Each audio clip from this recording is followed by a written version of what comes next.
રાજકોટની મામલતદાર કચેરી જ્યાં જોવા મળી રહી છે બહાર લાઈનો।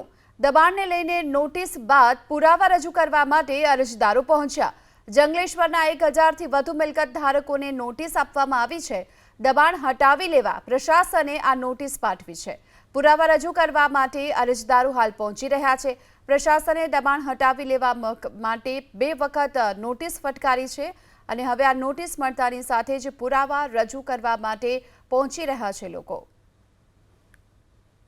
કલેક્ટર સાહેબને અમે કહી છીએ કે આ 50 થી 60 વર્ષ જૂનો લત્તો છે અને સરકારી ખરાબો છે। આ સરકારી ખરાબાની અંદર ગરીબ માણસોનો જે હક છે, જે ગરીબ માણસો અને 1987ની અંદર જ્યારે અહીંયા ભઠ્ઠા હતા ચૂનાના, એ ચૂનાના ભઠ્ઠા હટાવી ને આપણા કમિશનર સાહેબ જગદીશન સાહેબે અહીંયા પ્લોટિંગ વ્યવસ્થિત પાડી ટીપીનો રોડ જે 6નો હતો એને કાઢી અને એમ કીધું હતું કે આ રોડ પાછળ જે કાંઈ તમારે બાંધકામ કરવું તમે કરી શકો છો।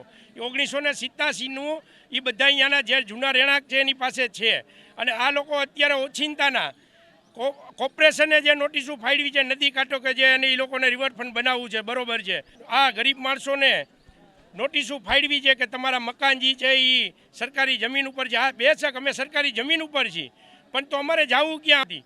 જો કલેક્ટર સાહેબ ગરીબ માણસો પર દયા રાખે, આપણા ભૂપેન્દ્ર સાહેબ મુખ્યમંત્રી અને ગૃહમંત્રી જો દયા રાખીને અમને ક્યાંય પણ બીજો વિકલ્પ આપે, ગામની બહારે ભલે અમને જમીન આપે, તો પહેલાં અમને અહીંયા રહેણાંક આપે, પછી અમારા મકાન પાડે। આ અમારી ખાસ તેને રજૂઆત છે। અહીંયા તો ઘણા 1300-1350 જણા નોટિસો આપેલી છે।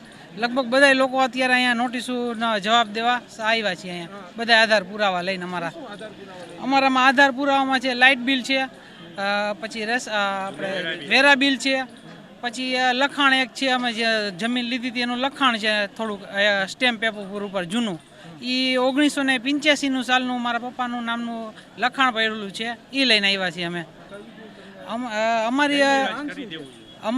અમારી સોસાયટીમાં અમારા બધા અરજદારની એવી વાત છે કે અમારી સોસાયટીને આખી સરકાર તરફથી જે પૈસા ભરવાના થાય એ પૈસા ભરી દઈએ અમે બધા રાજી જ છીએ ભરવામાં, બરાબર।